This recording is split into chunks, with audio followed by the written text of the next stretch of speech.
What's up, everyone? Welcome to In the Zone. I am your host, Candace Cordelia, and I am here with two-time WWE Women's Champion, the one and the only Jazz.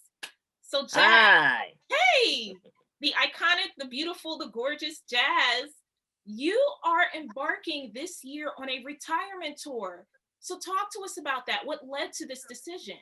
Honestly, this was something that I COVID before COVID hit. I'm honored there because when I start mentioning my retirement, there were so many girls or women, I should say, that reached out and say they would love to have a match with me. So I figured the only way I can make that happen is just to go and just do a tour. So I'm hoping 2021 allows me to do this. That's what I'm hoping. So we'll just keep our fingers crossed and stay prayed up and hope everything works out. Absolutely. Because I'm trying to take this into other countries as well. I'm trying to go to Japan. I'm trying to go to the UK. I'm trying to make some moves with this retirement tour. And you mentioned that there are other women that you want to have matches with. Which woman? Can you give us some examples, some names? Well, it's not so much that I want to have matches. It's I have girls that have contacted me Hmm. and over the years stating that they want to have a match with me. So I'm trying to fulfill that because honestly, I could be done today, but I'm gonna try to fulfill that with some of the girls out here. And like I said, it all just depends on what goes on with COVID. Yeah, So it's all good. absolutely. And you seem as though you're someone that likes to pay things forward in this industry. And you're Yes. working with SWE Fury in Texas, for instance. You are the Yes. director of women talent there. Can you talk to us about that role? Basically, first I was honored. They honored me. I'm their first Hall of Famer inductee within the SWE. So Fury. So that was an honor. And a couple of weeks after that, they'd offered me this title as being the directors of the women division. So I'm like, man, it just keeps getting better and better, But I think this right here, it allows me to have a closer encounter with the women on the roster. First, just being someone they can come to. They have any issues. First of all, they have any issues going on within the company, or personal issues within their lives. They can always come to me. So I feel, I tell them all the time, I may not have all the answers, but I can kind of help you, direct you towards in the right direction. Mhm. But this just and also it gives me an opportunity to show my skills behind the scenes. I'm pretty much the agent for the girls. When the girls reach out to SWE Fury and trying to get booked, I they send them directly to me. So I get to talk with them firsthand on exactly and explain to them exactly what we're looking for. And I get them to send in some footage to me so I can check them out and see if they need more training, a little more fine tuning, which I offer that as well. I have some girls have reached out and I've told them if and when they can come to San Antonio and train with me for a little while so we can just get them to polish them up a little bit. Mhm, mhm. And how do you see women's wrestling evolving within the next couple of years? Oh, wow. The women the women are evolving so much and so fast to where it's almost to the point that in reality, it'll probably gonna be more women matches on the card than there are men. Like the women matches, the ratings, you go to title match, you go to YouTube, you go to a lot of streaming channels, and the women matches got way more views than most of the men matches. Mhm. So that right there says a lot. Yeah. What do you have to say to those who believe that woman wrestling just isn't it should be a bathroom break as we've heard in this industry? What are your thoughts on that? When I was in WWE, we were told that our matches have, again, long ago, 15 years ago, men stopped going to concession stands, and it wasn't a bathroom. It's not no longer bathroom break when the women are out there in the ring. So, and it just shows like your panties and bra matches, all the gimmick matches, and we're literally out there tearing it up. We're kicking ass. As I like to say, we show up and show the hell out. Can you talk to us about what it felt like to be at All Elite Wrestling and what that experience was like for you? All Elite, I was very shocked when they reached out because I haven't been on mainstream in over 15 years. I've still been involved in the business, still doing my thing, still making a name for myself, continuing my legacy. But when they reached out, I thought it was, it was such an honor to be called up. But I also understood what it was about. It was about the battle royal. It wasn't about Jazz coming in. It wasn't about me. It wasn't surrounded about Jazz. So I understood that. So I was just it was a good feeling just to walk down that ramp and hear the crowd respond. It was pretty it was pretty hype when I walked down that ramp. So that was just an overwhelming feeling in itself. But yeah, just anytime anyone reaches out to you, it's very humbling. And it's because sometimes people tell me all the time, like, Jazz, you're so humble, you really forget who you are. And I guess I do, because to me, I'm just someone that's out here, always been out here doing what I love. I'm very passionate about it, so it's not about me trying to break records or prove myself. It's just me going out here having fun and doing what I love. And that moment was just another justifiable moment of me having an opportunity to do what I love, just to showcase talent, baby. That's what I love about it. You talked about women reaching out to you, promotions reaching out to you, and feeling very humbled. What does it feel like for you when you have African American talent specifically coming to you and saying, you've inspired me and I want to learn from you? Again, very humbling. It's something that I don't expect anyone to do, but I most definitely appreciate when they do come to me. And I try to be real with them. I don't sugarcoat anything. I just let them know how it is. And a lot of times, they tend to get mad at the business. But I have to tell them it's not about the business. It's about what are you bringing different to the table. You can't go out there and try to be like this one or that one. You got to be you until you can until you understand that, and you can go out there and get yourself over as your character, where people can follow and understand exactly what you're doing. Then it's basically nothing you can do. You have to understand who you are as a character before anyone else can understand who you are, who you're trying to portray. But I just tell people, just keep it real. Don't try to fake the funk. Just be real. I've never tried to emulate anybody. I've always tried to just go out there and be me. I try to take things that no one else is doing and make it into mine. I never try to go out there and mimic anybody. How can a wrestler keep who they are as a person, but also get themselves over? The crowd has to be able to relate to who you are and what you're doing. It's just like a movie. I tell everybody, it's like a movie. You have your villains and you have your heroes. So in wrestling, we have our faces and we have our heels. So baby faces or the our heroes in the movies, they have to realize that it takes a lot of time. It takes sympathy for you to, let's take for instance like the Rocky movies. Everybody loves Rocky, but it was like when he starts to get beat down and he get knocked out and he's got the busted nose and the black eyes, you start to feel it. So you start pulling for him, you can't wait to the rematch, and it's the same with wrestling. It's the same exact way. So you just got to go out there and be able to relate what a crowd can relate to you. Either your face or heel. You gotta be relatable. What do you think is missing in wrestling today? Selling.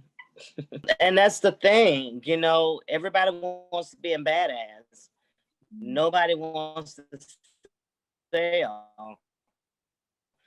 Now you got to do 5 DDT, So it's just they've taken a lot of these deadly moves and turn them into just like a chop. It's just getting pops. It's all about getting pops now. And I think once wrestling come back to storytelling, it's gonna the fans and I think a lot of fans will be able to relate again. But right now it's all about just pops and all the dives. I'm not downing that.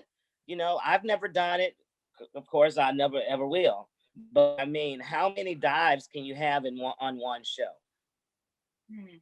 It's just a little bit too much. So I think if the fans can go back to where they can follow the story in the match. You're telling the story in the ring, and once the fans can follow that, I believe wrestling. I mean, it's apple and oranges. Honestly, it really is. You gotta be able to sell. It's all about selling and getting babyface, getting that sympathy. How do you teach students how to sell? How do you teach them how to sell? Yeah. I work with my students on selling all the time. Let me see how I can put that in words, because it's pretty much I have to kind of demonstrate on selling. But it's hard for me to put it in exact words. But it's about just that emotion. That let me think of the correct words I want to use here. But it's let me see, how can I say this? Well, technically, it's just about people getting emotionally. They're understanding what's going on. Say, for instance, if someone's beating on a leg or a neck, after a while, you start to feel sympathy, like, oh shit, they keep banging on their neck. She may be paralyzed, or he may be paralyzed. So it's got to make the people understand and believe and follow the story you're trying to tell. But again, it's hard for me to put selling in words. But yeah, you got to be able to sell. Yeah. So let's go to the storytelling for a bit. Now, you did mention storytelling, and once this is implemented more, then there will be a kind of day versus night transition in wrestling in the industry. So, what will it take to get to better storytelling in wrestling, in your opinion? For the men and the ladies to understand what is professional wrestling, what drew them to professional wrestling. I always go back and I like to watch the guys who used to sell out arenas. It's like I like to watch them and watch the matches they had. I study their film. It's like just you learning from the best. If you want to be a quarterback, you're not going to go and watch a quarterback from the Pee Wee League, are you? You're going to go watch one of the greatest quarterbacks of all time. And that's what I did. And that's what I try to encourage anybody I come across of. Go watch some of the greatest of all time. That's what made wrestling wrestling. Not the shit that we're doing today. Yes, it helps. It's entertaining, but you still got to add, like you got to have some of the old school with the new school. I'm not against new school at all. I love it. But, you got to put a little old school with that too. When you started your journey going from, your hometown to the WWE, to ECW, WWF, who did you look up to, Jazz? Most definitely Jacqueline was one of the top on the list. I love, Medusa's, the Wendy Richters, oh wow. It was Moolah, I idolized those ladies, but I really, really put my main focus on watching the men. I don't know why, but I always, and I think that's why my style was a little bit rugged. I didn't go in there to try to be a little cute, prissy woman. I went in there to be an ass kicker. I wanted to, be a wrestler. It's not about, and I tell these girls all the time, if you're sexy, you're sexy. You don't have to sell sex. You sell that you can go out there and get the job done in the ring. Everybody wants physicality. I use like cage fighting, for example. Do those girls come to the cage, twisting their butts and twerking and all that? No. They coming in there with their mind on it, gotta be ready. It's a fight. And that's how you gotta treat professional wrestling. And that's what we're leaving that realism, and we're more focused on, I guess selling our merch, I guess. I don't know. But guys, they appreciate physicality. They appreciate an ass kicker. They appreciate that. If you're cute and sexy, you don't have to sell that. You really don't. Just go out there and get yourself over in the ring. Then that's when you become somebody. How do you not sell sex? By not focusing on it. If you're sexy, you're sexy. You're cute, you're cute. You got long hair, you got long hair. If your hair long and beautiful, you ain't gotta go out there and play with it all the time and pull on it. It's there. That's how I look at it. Yeah. You got a big butt, you got big boobs. Hey, it's there. You ain't gotta push that out there. It's there. Just go out there and show me you can kick somebody's ass. I'll be more impressed with that than how big your boobs are, or how big your butt is. Just, you don't have to sell that. It sells itself. It really does. Yeah. Like working with and being married to another wrestler has its pros and cons, more pros than cons, honestly. No. It's been great, because we both feel the same way about the business. He's a little more crazier than I am, honestly. He really is. But yeah, we both have the same interests, and I think that's what actually brought us together. Just having the same interests, the same goals. We started this together, and I feel that we've done really, really well for ourselves. We've lived off the business for quite some time now. So yeah, I'm his biggest critic, and he's my biggest critic. And we just take it and roll with it. We try to better one another, and it's been a good thing. We've been married now going on 22 years. Congratulations.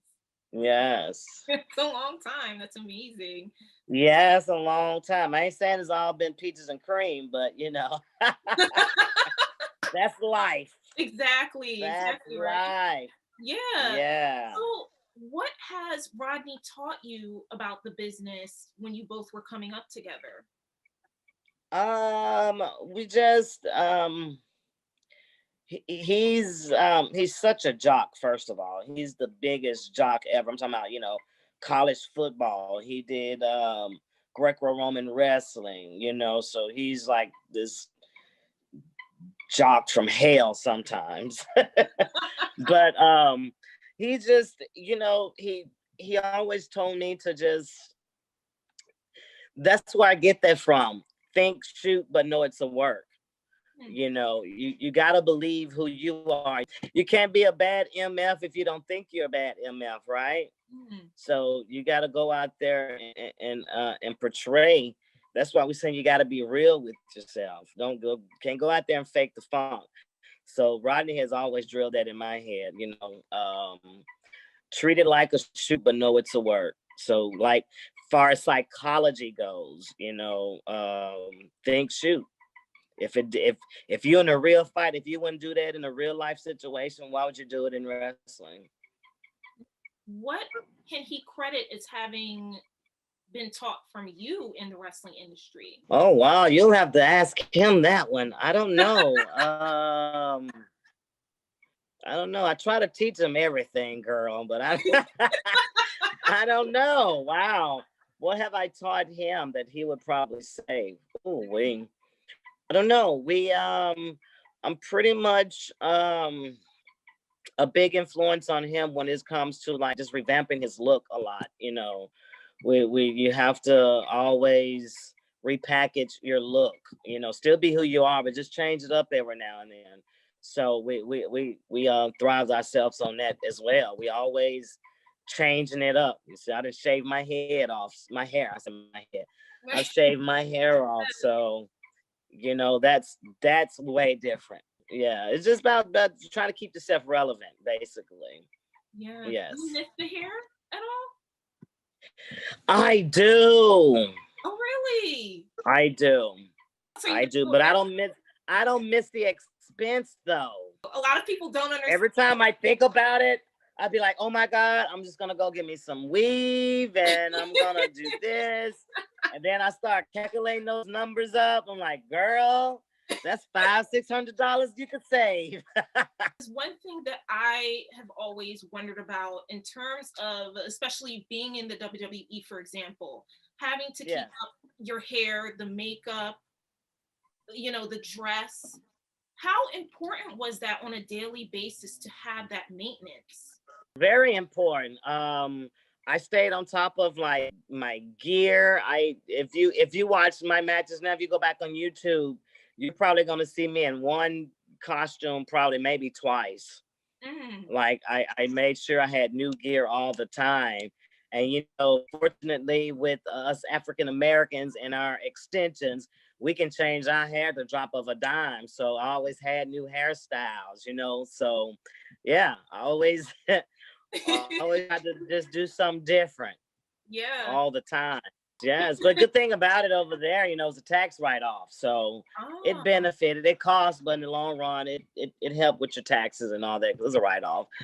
But yeah, it could be very expensive. But that's another thing I tell these women in my school, you know, girls that I'm working with.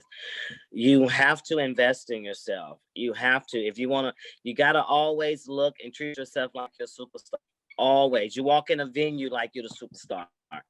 You carry yourself like you're a superstar. That way you'll be treated like you're a superstar. If you walk around and carry yourself like some thug, just a typical backyarder or indie worker, that's how you're gonna get treated. So carry yourself in a great positive way and in a professional way, and they're gonna treat you. I can probably count on one hand how many times I've been disrespected, and I probably have fingers left over, you know. Some of these girls, you know, they walk around in the locker room, you know, they want attention. That's not the attention you want. The attention you want is when you walk through that curtain, you go to that ring. That's the only attention you're here for. We've always been big on that. Rodney and myself, we've always been big on that. Carry yourself like a professional. Look like a superstar, you know. In your head, you are. The fans think you are. You are a superstar to the fans. mm. You know, they come there, they pay their hard-earned money to come see you. It's not about you pleasing the locker room. You got to go out there and please those people that paid to see you. As we're still talking about women in wrestling, to your daughters, your twin daughters, Yeah. and I would love to know, do they have dreams of being wrestlers themselves? Girl, yes, I have one now. She's training. Yes. Oh, She's over there every day. She's on the Thunder Rosa's wings right now. Yes. and how old is she? Yes. 12. They're 12. What's the difference in training a wrestler who's that young, who's say 8, 9, or 15 versus if they're starting at 18, 19, 20? Well, for certain right now, like my baby, she's not taking any major bumps right now, you know, but she can take a bump on her own. And we're just teaching her the basics, you know. She's learning reversals, she's learning how to chain wrestle, you know. So by the time she's 15, 16, she should be yeah, she should be ready. The legacy Too continues. bad it's not like the NBA. Should get first pick draft. Did you ever detract them from getting into wrestling when they first I came? tried to prevent that, but my husband said I was being hypocritical. Like, how could you tell them not to do this and this is what they see you doing? Like you've been a hypocrite. So I was like, I had to think about it. I was like, maybe you're right. So, Yeah. but you know, they love it. They come to shows with us and I just want them to love it for what it is. I don't want them to fall in love with it just because of, you know, like they see the attention we get. You know how kids are. That's you know, they see that and they're like, oh well, yeah, I want, you know, I want that type of attention, or I want people asking me for my autograph. and I just didn't want that to be the picture that they saw to make them actually want to wrestle. And would you encourage them Yeah. to go to college? Like, Yes, uh, most definitely. Yeah. And that's my whole thing. I want them to have an education. Use this as something, you can have to fall back on, or I don't even want wrestling to be first for them. I really want school to be first. Yeah, go get you become a veterinarian or something. If you still want to wrestle when you become a veterinarian, then by all means go for it. yeah. Because this business, if you don't have an education, this business, oh my God, being on a top level and then having to come back down on the indies, not everybody can handle that situation. A lot of people have taken their lives behind falling back down on that ladder. So yeah, I just don't want them to just rely on wrestling to live. Yeah, that's smart. And plus your body gets tired. My body got tired. And that's what I set back a few times. I didn't technically retire, but I took some time off a few times just so my body and just my mind can just relax and just heal. It's a lot. It's not easy. It's not easy at all. So with this retirement tour this year, what happens next after the tour is over? What can we expect to hear Um, from you besides the school and your and other? SWE. That's it. I work with Mel with Mission Pro. I'm an agent over there with her promotion. I got SWE and I got the school. So, my plate is still a little full. Yeah, yeah. And what do you see in terms of the independent wrestling scene going into this year and in the future?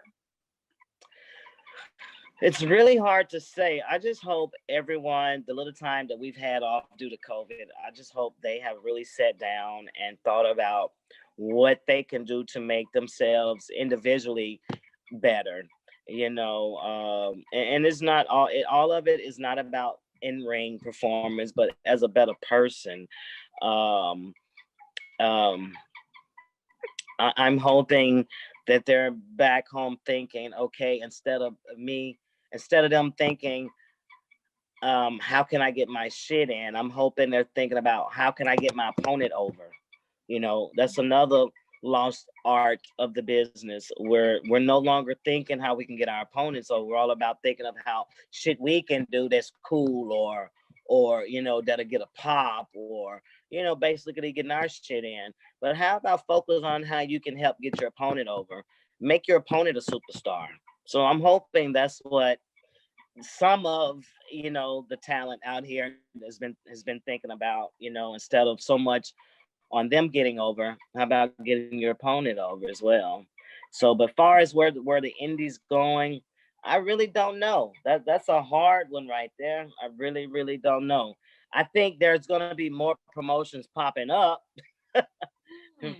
I feel that, but I just hope that they just try to do what's right for the business. And that's what I'm hoping. And why do you think there will be more promotions popping up?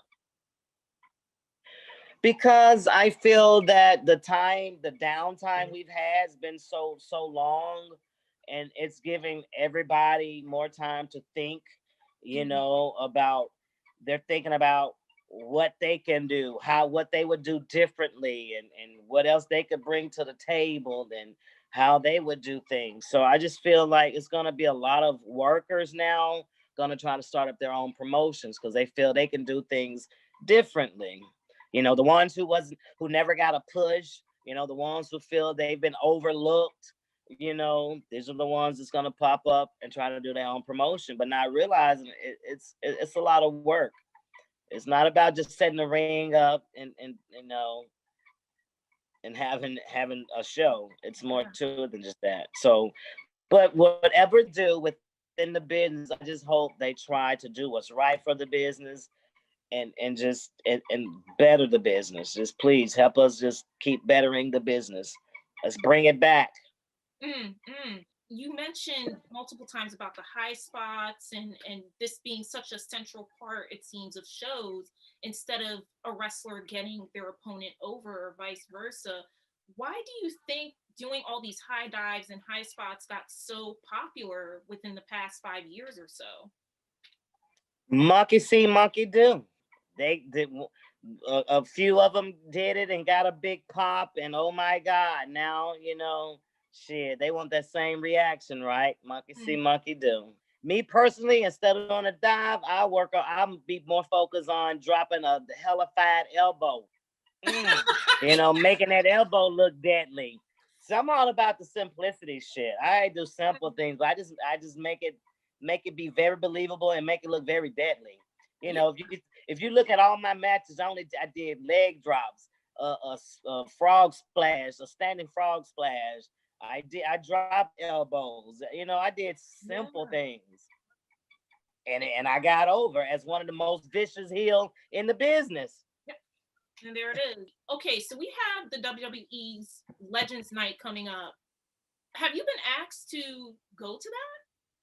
No, I guess because they assumed that I was involved with that lawsuit, that Ah, they know they have yet to reach out. But my issue with the WWE had nothing to do with concussions or any of that. My whole ordeal with them was me never getting things that I deserved. I never had merch. They never gave me an action figure. Just little simple shit like that. That's what I'm not understanding with WWE. I'm one of their top heels of all times, and I never even turned face. Could have been over as a face as well. But for me, never to receive any type of merch, not an action figure, it's like, mm, why? I just feel I deserve that. I still feel like I deserve it. It's not too late. I'm not dead. Don't try to throw that shit at me when I'm dead. Give it to my babies. Give me that now while I live. I want my flowers now. mm. What do you think it would take for them to give you that reciprocity, that I respect? don't know. A phone call. Reach out to me. I can explain myself. Reach out Mm, to me. Let's talk. yeah. I have nothing against WWF or WWE, because they gave me that platform for me to become who I am today. So I have nothing bad to say about them as far as that. I just want what I deserve. And what's wrong with me having merch and a freaking action figure? That's not asking for a lot. What are your thoughts on representation for Black and Brown people, not just in wrestling, but specifically when it comes to WWE? I don't feel Honestly, I don't feel they really know how to market us. If we're not hip hop or thug with our pants sagging, or the hat to the side, you know what I'm saying? It's like, just market us for who we are individually, not what you endorse. I just feel they need somebody in there to help them understand that. That why we always got to dance, shake our ass. Why? Not all black people can dance. Yeah, stop making us do dumb shit. How long do you think it will be until that actually changes? I don't know. Mm, I don't know. They gotta get some people of color within the company itself, I guess, who can help them out at. But I don't know. mm. I don't know what it would take. I really don't.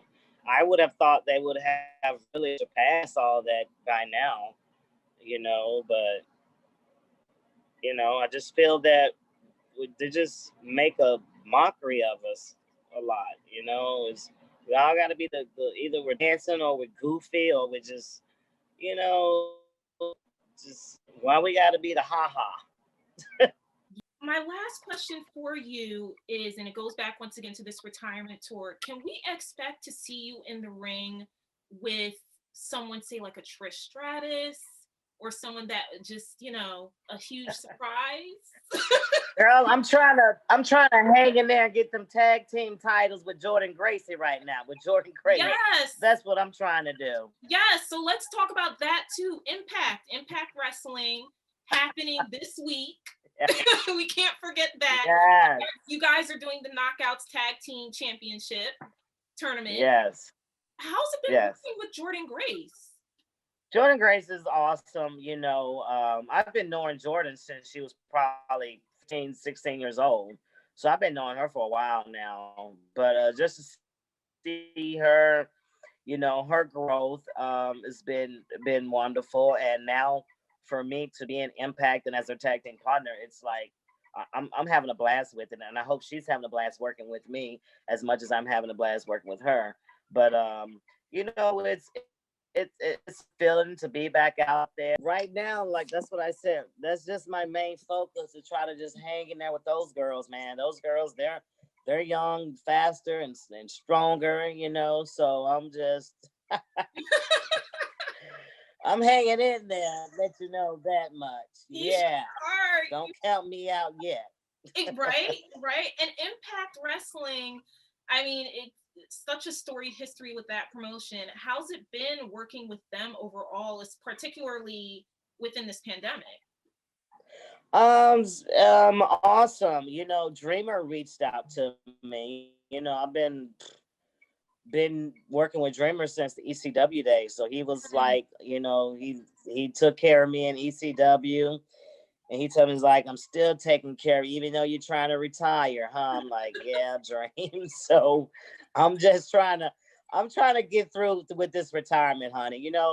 I'm not looking for any titles. I'm not looking for any of that. I'm just trying to get through in this retirement, hope my body holds out, so I can fulfill these dates that I have. And that's basically it. I'm just trying to hang in there until I'm completely done for the end of 2021. I'm just trying to hang. Yeah. That's it. I hear that. And what are the dates for this retirement tour? When does it actually kick off this year? Wow. Well, my calendar's in, but I've had quite a few promotions hitting me up in the last week. So I know I'm gonna be. I just went to Indianapolis a couple of weeks ago. That was actually the kickoff. Wow. Yeah, I have to look at my calendar and get the dates and the name of the promotions and all that, because I can't think of the top of my head right now. But yeah, but you'll see me posting about it. I'll be posting and trying to promote it and still get it out there. That I need more dates. I need these months filled. I want to go somewhere every month. I don't care if it's just one booking a month. I don't want to be on the road every weekend. I really don't. I do not. So if it's just one book in a month, I'm good with that. I love it.